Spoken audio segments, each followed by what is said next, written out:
Mabilis na pagsiservisyo, syempre online transaction, paperless transaction, meron na tayo niyan. Usapang pangkabuhayan, dito lamang sa Bantay OCW. Ito po ang boses ng OFW. Makakasama po natin si Ginoong Manny Pascual, ang Pangulo ng GPRS, ang Global Pinoy Remittances and Services. Mr. Pascual, welcome po sa Bantay OCW. Maraming salamat po sa kakataong binigay niyo sa amin dito, at least na-invite niyo po kami rito sa Bantay OCW. Salamat din po sa pagpapaunlak dahil mahalaga itong pagkukwentuhan natin. Mr. Pascual, sabi natin kaya nag-OFW ang ating mga kababayan dahil po sa kabuhayan. At meron na silang GPRS. Ano po ba itong konsepto ng GPRS at anong nagtulak sa inyo, Ginoong Pascual, na ito ay i-alok sa ating publiko? Actually, syempre, nung nagsimula kami, parang, syempre, ordinaryong negosyante ka lang din na gusto mong makatulong sa pamilya mo, mag-provide mo yung pangangailangan nila, di ba? Kamalong nagkaroon ako ng isang pagkakataon na makarating sa ibang bansa. Nakita ko yung mga kapatid natin, mga OFW doon. Alam mo, sa totoo lang nung una, hindi ko maintindihan kung bakit sila tinatawag na OFW. Oh, yung buhay na bayani. Buhay na bayani. Pero alam mo, nung pumunta ako doon ko na natanto kung bakit sila tinawag na mga buhay na bayani.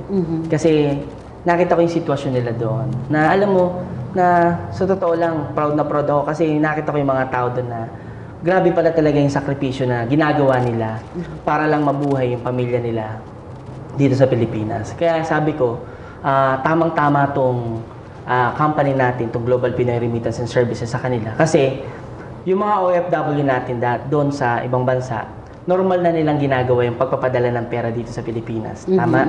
So, dahil sa GPRS, matutulungan natin sila na yung dating pagpapadala nila ng pera, ngayon ay magiging hanap buhay na nila. Oo. Sige nga po, isa-isayin muna natin yung serbisyo. And then, kung paano naman ito, maaaring maging kabuhayan ng isang OFW o ng pamilyang OFW. Paano po yung remittances na yan? Paano sistema? Kasi po yung mga OFW sa ibang bansa po, ang ginagawa niyan, usually every week, minsan naman twice a month, nagpapadala ko talaga ng pera yan sa mga kapamilya nila dito sa Pilipinas. So pupunta po sila sa mga remittance company. Okay. No? So sa ginawa po naming sistema, yung mga OFW na sa ibang bansa, sila na ngayon yung ginagawa naming remittance agent namin sa ibang bansa. Kumbaga, dati pumupunta sila sa mga remittance company para magpadala. Ngayon po, ikaw na ordinaryong OFW, pwede ka na magpadala ng mas murang service charge papunta sa Pilipinas. Ang kagandahan nito, pwede mo na siyang maging hanap buhay kahit nasa bahay ka lang. Kasi yung mga kasama mong OFW na magpapadala, minsan nakikisabayan. Ang ginagawa mo, pwede mo nang pagsabay-sabayin lahat ng Isang bulto na. Isang bulto na lang. Isang beses ka lang nagkaroon ng service charge. Then, yung mga kaibigan mo nagpadala, natipira na sila dahil pinadaan sa'yo, ang maganda nun, kumita ka pa. Oo nga. Dahil sa sistema Mas mura po ang mga charges na ganyan pag maramihan na. Opo. Mr. Pascual, ano po? Kasi ano na lang kumbaga imbis na maraming charges pa, sa GPRS, isang beses ka na lang na-charge.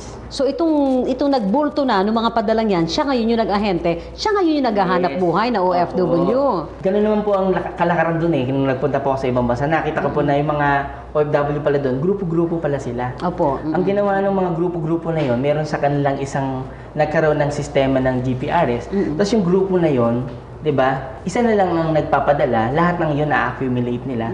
Ngayon yung pera na imbis na napunta pa sa ibang remittance company, naging savings ng grupo nila at nagiging livelihood program pa ng mga OFW sa ibang bansa. That's good. Totoo po yun. Talagang itong grupo-grupong ito, itong support system ng bawat OFW sa abroad. At yung grupo-grupong yan, mientras may mga proyekto sila, Mr. Pascual, lalo pa, sabi nga natin, yung puso at saka yung dugo ng kanilang mga padala, ito yung suma total ng pag-abroad ng isang OFW. Napakahalaga sa kanila niyan. Tama po yun. Kasi sa OFW, sa totoo lang po, dugot pawis ang ginugugol nila para lang makalikom ng ganung pera. At natanto pa nila nang nakilala nila yung GPRS na dahil sa ginagawa nilang sistema, yung dating expenses nila, ngayon nagiging savings nila, na nagiging pangdagdag nila, na maging kapital, later on pag-uwi nila sa Pilipinas. So income na yon. Yes, Oo. Capital na kanyo. Alright, so yun yung sa remittance. Ano pa po mga serbisyo ng GPRS? ticketing. So accredited po tayo, hindi lang dito sa sa Pilipinas, kundi sa ibang bansa. Meron din tayong travel and tours, bills payment o yung parang tinatawag na bayaran ng mga bills dito sa Pilipinas. Meron din tayong e-loading, no? Distributor po tayo ng Smart Globe and Sun. Meron din po tayong bagong service po, yung tinatawag naming padala po ng gamit, courier services. Ba, all-in-one na ata itong GPRS, ha? Opo. Kung anong kailangan sa buhay ng OFW, meron ka. Oo, ginagawa po namin, ina-accumulate na namin po lahat para po yung pangangailangan mo, bago mo pahanapin sa iba, ibibigay ko na sa iyo. Nandiyan ka na. Yes oo. po.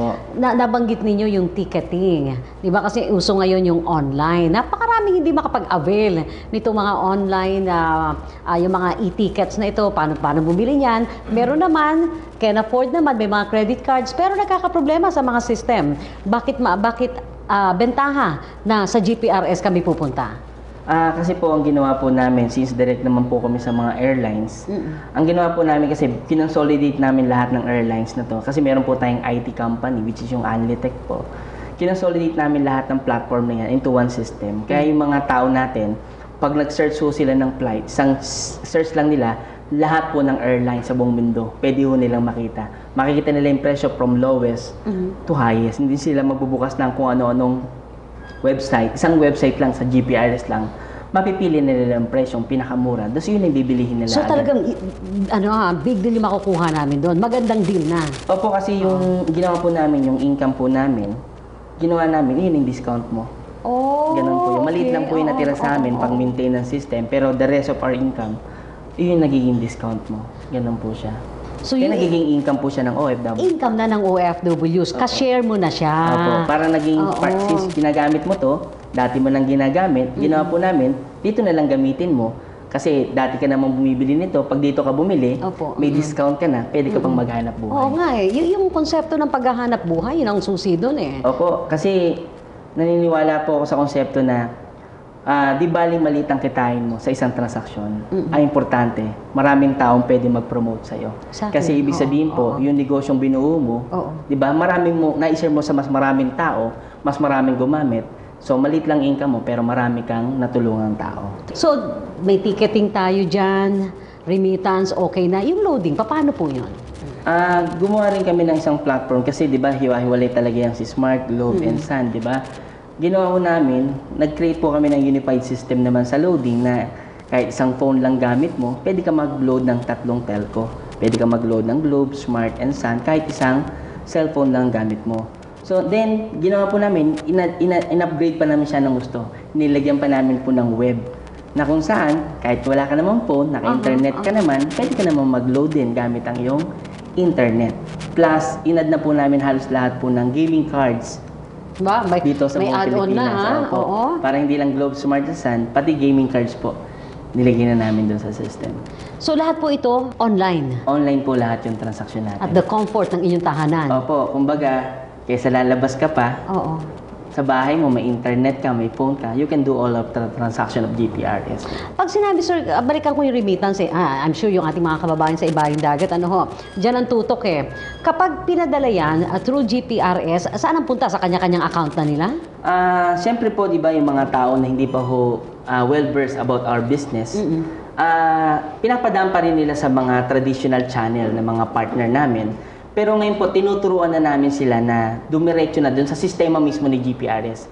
Kasi pag sistema ni GPRS, nagpadala yung kapatid mo, kamag-anak mo na sa ibang bansa, automatically, pwede nang diretso yun sa bank account mo, o kaya pwede nang diretso sa ATM mo. Kasi may sarili po kaming ATM. Okay. Na any time of the day, pwede mo siyang withdrawin, pwede mong kunin yung pera kahit anong oras. Gano'ng kabilis? Pag-click mo po, nandun na Yun, po yung nandun na pera. yun. Real time po kami. Real time, oo. So real time, pag GPRS ang serbisyong ginamit ng ating OFW, Opo, ganun po. Ganun. maipapangako.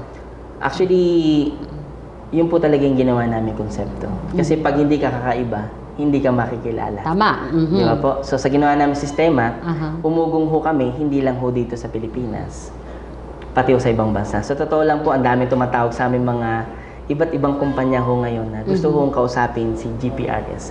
Kaya lang po, mas priority ko pong katay up sa ibang bansa ay mga OFW na po, mga Pilipino na rin na nagsimula na rin doon sa ibang bansa. Yung konsepto ng pagnenegosyo, sir, at least maiwanan natin ng napakahalagang impormasyon mula po sa GPRS. Itong nanonood sa atin, itong ating kabayan na nakatutok, yung kaanak, paano nila maa-avail ang pagnenegosyo niya sa pamamagitan ng ano?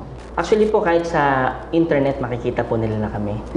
I-type lang nila sa Google, type lang po nila Global Pinoy Remittance. Kami po actually nagna-number 1 dun sa Google. So doon, may mga call center naman po kami na nag-a-assist 24/7. Kung mag-i-inquire po sila, pwede po namin silang i-assist online. Kasi po, marami kaming payment facilities na ginagamit po para makapagsimula sila ng ganitong sistema. Pwede pong credit card, pwedeng debit card, pwedeng PayPal, pwedeng Zoom. Ang dami po kaming services na ginamit para po yung isang tao, kahit nasa bahay siya or nasa ibang bansa, maka-avail siya ng aming sistema. Ito yung serbisyo, na makuha ang serbisyo ng GPRS. Paano kung gusto niya magnegosyo niyan? Ang gusto niya magnegosyo, yun po, kailangan niya pong kausapin yung aming mga account specialist po. May mga... So ito'y bukas na sa franchising? Bukas na po kami. Actually, sa Pilipinas po ngayon, meron na po kami 800 outlets po dito, nationwide. Hoy, congratulations sa 800. Pwede bang yung OFW kahit nasa abroad mag-franchise na? Mas patok na patok po talaga to sa mga OFW. Kasi po, ang common scenario po ng mga OFW, pag uwi sa Pilipinas, malusog na malusog po. Pag uwi rito, nagutom na naman. Kasi po yung pera nila napunta lang sa... That's true. Kaya pabalik-balik na pag-abroad, di po ba? Kaya sa GPRS po, tuturuan natin na yung isang OFW, pagbalik na rito, hindi na siya aalis. Naku, yun ang pinakamaganda. Kasi po, may negosyo ng patok ngayon na talagang nakatuon ang atensyon namin sa mga Pilipino na umuwi dito sa Pilipinas. Sa susunod nating episode, Mr. Pascual, ang ating pag-uusapan, paano nga ba ang pagnenegosyo sa GPRS at lalo pa yung mga nagpaplano na nating mga kababayang mag-for good dito sa Pilipinas, posible nga ba? Posible po kasi sabi nga nila, laging sinasabi ng karamihan tao, ang pagyaman daw wala sa Pilipinas. Pero maniwala ho kayo, nasa Pilipinas po ang pinakamalaking negosyo ngayon sa buong mundo. Take it from Mr. Pascual. Sir, imbitahin mo ang ating mga kababayan. Go ahead po. Tayo natututukan ng ating mga kababayan sa iba't ibang panig ng mundo na sa inyong pagkakataon. Sa lahat po ng OFW na nasa ibang bansa ngayon, una-una, nagpapasalamat po ako at may mga dakilang Pilipinong katulad nyo na sinugal ho ang panahon sa sarili at sa pamilya para mapalayo at maghanap buhay. Ang sa akin pong advice, sana makilala niyo po yung Global Pinoy. Kasi po, kahit po nandyan ho kayo sa ibang bansa ho ngayon, pwede niyo na pong simulan to. Pwede po kayo mag-online business po gamit ang aming sistema. Na kung saan po, dyan pa lang po na nasa ibang bansa kayo, mapatunayan nyo gaano kaganda tong serbisyo na to. Na kahit nandyan pa kayo sa ibang bansa, kumikita na po kayo at pag-uwi nyo rito, yan na po ang magiging long-term business nyo. Maraming salamat po sa inyo. Thank you very much po. Mga kaibigan, si Ginoong Manny Pascual, ang Pangulo ng GPRS, ang Global Pinoy Remittances and Services. At syempre sa lahat ng ating mga kababayan ng kanilang paanyaya, i-check po yung kanilang website. Posible na maghanap buhay kayo kahit nasa abroad pa kayo at hayaang ang mga kaanak ang magpatuloy ng paghahanap buhay na ito na rin po ang magiging susi ninyo para kayo makabalik na ng ating bansa. Mga usaping pangkabuhayan dito lamang sa Bantay OCW. Ito po ang boses ng OFW.